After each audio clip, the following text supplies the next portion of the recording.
Primitive bamboo house. Raigarh नाम के गांव में यादगिरी नाम का एक बूढ़ा लकड़ी काटता रहता था। दिन भर वो लकड़ी काटता था और उन्हें बेचकर जो पैसे मिलते थे उन पैसों से अपने तीनों लड़कों को पालता था। वे तीनों लड़के वीरेश, सोमेश और मंगेश कोई काम नहीं करते थे और आवारागर्दी करते रहते थे। एक दिन यादगिरी का दोस्त शिवाजी, ये क्या कर रहा है यार? अरे तुम्हारे लड़के सांड की तरह बड़े हो गए हैं और कोई काम नहीं करते, और तुम इस उम्र में भी इतना मेहनत करके उन्हें क्यों पाल रहे हो? अरे जब उन्हें कुछ खाने को नहीं मिलेगा तो वो खुद ही काम ढूंढ लेंगे। वैसे देखा जाए तो तुम ही उन्हें बिगाड़ रहे हो। नहीं यार, तू जैसा कह रहा है वैसे मैंने कई बार करके देखा। उन्होंने काम ढूंढा भी। जानते हो क्या काम? चोरी। इसीलिए लाचार होकर मैं ही उन्हें पाल रहा हूँ। अब मेरे मरने के बाद उनका क्या होता है सब ऊपर वाले के हाथ में है, लेकिन जब तक मैं जीवित हूँ मैं उन्हें चोरी करते हुए नहीं देख सकता यार। शिवाजी को बेचारे यादगिरी पर बहुत रहम आया। उसने ठान लिया कि वो अपने दोस्त की मदद करेगा। एक दिन शिवाजी ने वीरेश, सोमेश और मंगेश को बुलाया। देखो, मैं तुम तीनों को एक राज की बात बताने वाला हूँ। तुम तीनों वैसे सचमुच गरीब नहीं हो। तुम्हारे दादाजी ने तुम तीनों के लिए एक बहुत ऊंचा महल बनवाया था। उसे चढ़ते चढ़ते पैरों में दर्द हो जाता है, पता है? सच? तो हमारे पिताजी ने ये बात हमसे छुपाया क्यों? बेटा, यही तो तुम्हारे दादाजी का शर्त था। तुम तीनों की शादी हो जाए तब अपने पत्नियों के साथ ही तुम उस महल में जा सकते हो। तब तक तुम तीनों का उस भवन में जाना और वहाँ के ऐशो आराम का आनंद उठाना वर्जित है। लेकिन तुम तीनों हो कि कोई काम धाम ही नहीं करते। अरे तुम्हें लड़की देने के लिए कोई राजी नहीं है, इसलिए लाचार होकर तुम्हारे पिताजी ने उस महल के बारे में सोचना ही छोड़ दिया। बस इतनी सी बात? अरे हम तीनों पहलवान पन्नालाल के तीनों बेटियों से प्यार करते हैं, लेकिन ये सोचकर कि हमारे पास संपत्ति नहीं है, उन्होंने कहा था कि अगर हम तीनों उनकी बेटियों की तरफ आंख उठाकर भी देखेंगे तो हमारे हाथ पैर तोड़ देंगे। अब देखते जाओ, वो हमारी शादी के लिए एकदम राजी हो जाएंगे। ये सब तो ठीक है बेटा, पर शादी होने के बाद ही तुम उस महल को देख पाओगे, तो क्या पन्नालाल इसके लिए मानेगा? क्यों नहीं मानेगा? वो है भी वैसे लालची। अगर उसे पता चल जाए कि हमारे पास इतना बड़ा संपत्ति है तो वो हमारे पैर पकड़कर मिन्नतें करेगा। ठीक है बेटा, तुम्हारी मर्जी, लेकिन होशियार रहो। एक और बात, तुम्हारे पिताजी को ये नहीं पता लगना चाहिए कि मैंने ये सब तुम लोगों को बताया है। अगर उन्हें पता चल जाए कि तुम तीनों को इस बात की जानकारी है तो ये वसीयत नहीं चलेगा और वो महल अनाथालय के नाम हो जाएगा। तीनों ने ठीक है कहा। अगले दिन तीनों पहलवान पन्नालाल के पास गए।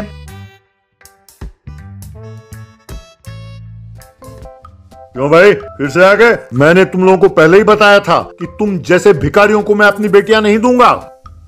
अच्छा, तो तुम कौन से भिखारी नहीं थे पहले?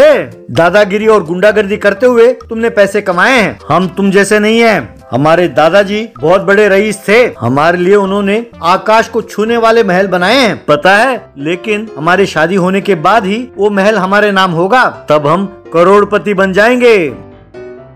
ये क्या कह रहे हो? तब उन तीनों ने उसे सारी बात बताई। मैं जानता था मेरे दामादों, तुम तीनों के चेहरे पर कोई तो कोई नूर है। अरे मैं ही अंधा था जो ये जान नहीं पाया। अब देरी किस बात की? बहुत जल्द तुम तीनों की शादी करा देते हैं। तीनों बहुत खुश हुए। यूं तीनों की शादी एक साथ हुई। मेरे समझ में नहीं आता कि इस पन्नालाल ने अपनी बेटियों की शादी मेरे बेटों से कैसे होने दिया। बाद में शिवाजी ने उन तीनों को बताया कि वो महल है कहाँ। वे तीनों अपने पत्नियों के साथ और पन्नालाल के साथ गांव के बाहर गए। वहां 3 पेड़ों के ऊपर बैम्बू के झोपड़ी थे। उसके ऊपर चढ़ने के लिए सीढ़ियां थीं। उन्हें देखकर वे तीनों परेशान हो गए। पन्नालाल गुस्से से लाल पीला हो गया। क्यों रे कमीनों, आसमान को छूने वाला महल यही है? सीढ़ियां चढ़ते जाओगे हाँ? अब मेरी बेटियां जंगलियों की तरह इस पेड़ के ऊपर रहेंगी। आज तुम तीनों की मौत मेरे हाथों निश्चित है। कहकर उन तीनों को खूब मारा। फिर बाद में, रुको, तुम तीनों के खिलाफ पुलिस कंप्लेंट दूंगा। तभी शिवाजी और यादगिरी वहां पहुंचे। पन्नालाल जी, मैं मानता हूँ कि ये तीनों आलसी हैं, लेकिन ये भी सच है कि ये तीनों आपकी बेटियों से बहुत ज्यादा प्यार करते हैं। मैं जान चुका था कि अगर आप इनकी शादी नहीं कराते तो ये सब भागकर शादी कर लेते। इसीलिए इनमें बदलाव लाने के लिए ही मैंने ये काम किया। अब से ये समझदार बनकर नौकरी करके मेहनत करेंगे और पैसे कमाएंगे, तभी आप अपने तीनों बेटियों को इनके साथ रहने के लिए भेजना। क्यों रे लड़को, ठीक है ना? पन्नालाल जी, ये सच कह रहे हैं। इतने सालों से हम आपकी बेटियों से प्यार जरूर करते थे, पर जिम्मेदारी नहीं समझ सके। अब से हम मेहनत करके पैसे कमाएंगे। जब आपको पूरी तरह से यकीन हो जाए तब आप अपनी बेटियों को हमारे पास भेजना। ठीक है, तुम तीनों को एक मौका देता हूँ। 1 साल के अंदर मेहनत करके तुम तीनों अपनी काबिलियत दिखाओ, वरना तुम तीनों को इसी बांस की झोपड़ी में जिंदगी भर कैद करके रखूंगा। फिर जिंदगी में कभी जमीन पर पैर नहीं रख पाओगे, खबरदार। उस दिन से तीनों बहुत मेहनत करके काम करने लगे। बहुत जल्द तीनों ने मिलकर एक बहुत बढ़िया घर बनाया। पन्नालाल ने खुश होकर अपने तीनों बेटियों के उनके पास रहने के लिए भेजा। यादगिरी ने शिवाजी को प्रणाम किया। वो तीनों युवा जोड़ी जब तब उस प्रिमिटिव बैम्बू हाउस में अपना वक्त गुजारते थे।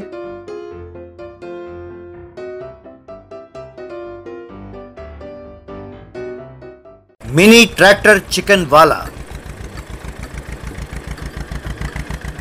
विकासपुरा में प्रहलाद नाम का एक लड़का रहता था।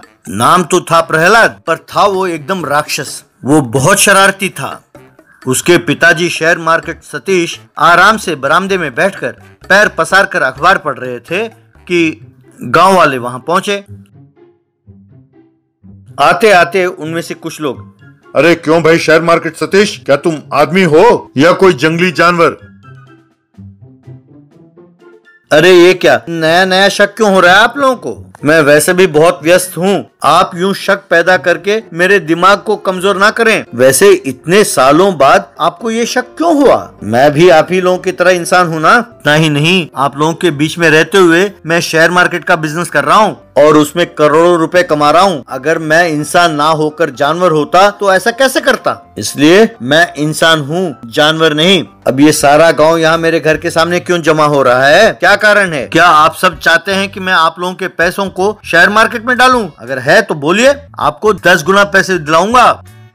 अरे भैया, जो कुछ हमारे पास बचा है लगता है उसे भी डुबा कर ही रहोगे। हाँ? तुम और तुम्हारा बेटा कहीं भी जाकर मरो, कहीं भी जाकर अपने करोड़ों रुपए को फूको, हमें कोई एतराज नहीं है। यूं जो तुमने पैसे कमाए हैं, उन पैसों से तुम्हारे बेटे ने पटाखे खरीदे और आकर हमारे घरों में आग लगा दी। अब हम सबके घर जलकर राख हो गए हैं। इसीलिए हम सबके घरों के लिए एक एक घर का 1-1 करोड़ रुपए हर्जाना भरो।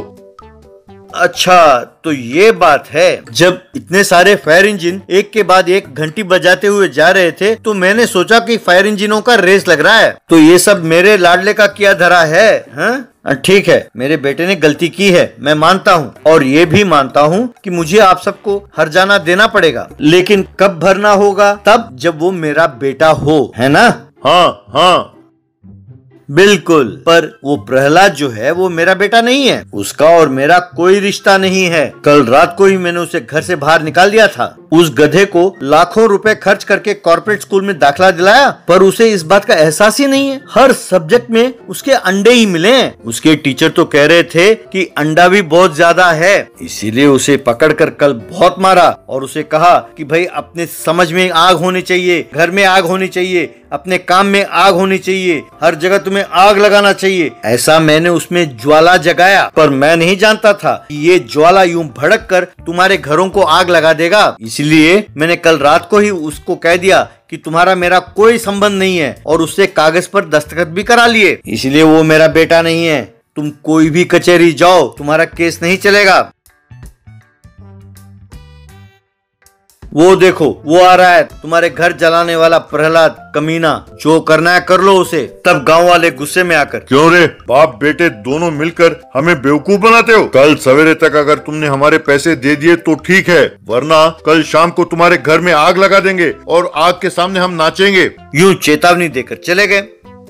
तब सतीश ने प्रहलाद को बुलाया और अरे बेटा ये तूने क्या किया? अरे स्कूल में तुम्हें 0 मिला है कह के मैंने तुम्हें डांटा तो तुमने गांव में जाकर लोगों के घर में आग लगा दी। अरे वो तो मेरा कचूमर बना देंगे, मैंने सोचा किसी तरह उन्हें भगा देते हैं, पर वो मानने वाले नहीं है। हर एक को 1-1 करोड़ रुपए देना मुझसे नहीं होगा बेटा, तुम ही कुछ ना कुछ करके उन सबके पैसे चुका दो।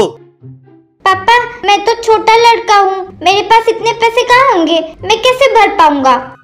अरे बेटा जब मैं छोटा था और ऐसे ही हरकत कर बैठा तो मेरे पिताजी रमेश यानी तुम्हारे दादाजी ने मुझे एक मिनी ट्रैक्टर दिया था और कुछ मुर्गियाँ। मैंने उन मुर्गियों को बेचकर अपनी समस्या दूर की मैंने, तो मैं भी तुम्हें एक मिनी ट्रैक्टर और कुछ मुर्गियाँ देता हूँ, तुम भी अपनी समस्या का हल उसी में ढूंढो।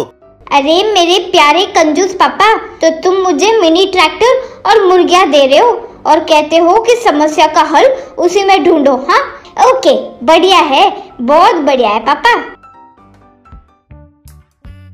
कहकर अपनी माँ के पास गया। मम्मी पिताजी ने मेरे लिए एक परीक्षा रखा है, किसी तरह मुझे उसमें पास होना ही होगा। अगर मैं पास नहीं हुआ तो मेरा कमर टूटेगा और घर जल जाएगा। तो इन सबको होने से रोकने के लिए तुम मुझे एक सोने का अंडा दो। पर बेटे हमारे पास सोने का अंडा है कहाँ? मम्मी मैं जानता हूँ कि पिताजी ने अपना काला धन सोने के अंडे के रूप में बदलकर उसे लॉकर में रखा है। तुम जाकर एक अंडा लाओ, बस शाम को मैं तुम्हें उसे लौटा दूंगा। माँ ने ठीक है कहकर उसे एक सोने का अंडा लाकर दिया। तब प्रहलाद उस अंडे और मुर्गियों को ट्रैक्टर में ले जाकर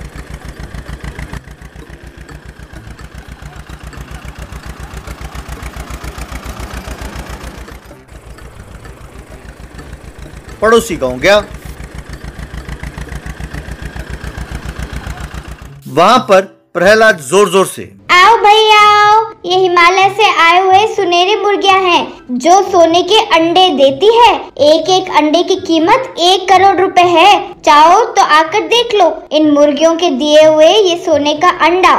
चाहो तो ले जाओ और इसकी जांच करा लो। कहकर सचमुच के सोने के अंडे को उन्हें दिया।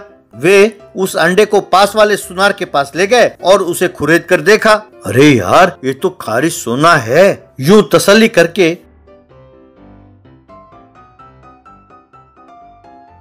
वो उसके पास आए और बेटा तुमने सच कहा, अब ये बताओ कि ये मुर्गियां अंडे कितने दिनों में देंगी? ये 3 महीने में एक बार अंडे देती है, जो चाहे आकर खरीद ले। तब हर एक आदमी 1-1 करोड़ रुपए देकर वो मुर्गियां खरीदने लगा। उन पैसों को मिनी ट्रैक्टर में डालकर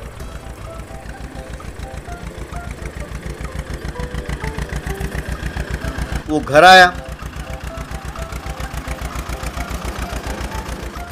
ये देखकर सतीश, ये क्या बेटा, अभी गए तुम्हें 1 घंटा नहीं हुआ तभी तुम आ गए? क्यों, कम से कम अब तो समझ में आ गया ना कि समाज में रहना कितना मुश्किल है। अरे पापा आपने जो मुझे मुर्गियाँ दिया है ये कहकर कि वो सोने का अंडा देती है, एक एक को 1-1 करोड़ में बेचकर आया हूँ। ये लो पैसे, जिन घरों को जलाया है उनके लिए हर्जाना दे दो। जब तक पड़ोसी गाँव वालों को ये ना पता चले कि ये मुर्गियाँ सोने के अंडे नहीं देती तुम्हें कोई समस्या नहीं है पापा। एक बार पता चल जाए तो हमारे घर के बाहर फिर से मेला लगेगा। उसे देखकर सतीश, अरे बेटा 1 घंटे में तुमने इतने करोड़ रुपए कमा लिए? अरे तुम साधारण व्यक्ति नहीं हो बेटा, तुम मुझ पर ही गए हो। अब मैं तुम्हें कभी नहीं डांटूंगा कि तुम्हारे नंबर कम आए हैं। कहकर गाँव वालों को बुलाकर उनमें पैसे बांट दिए। वो पैसे लेकर खुशी खुशी वहाँ से चले गए। सतीश ने भी अपना घर खाली करके उस गांव से चला गया।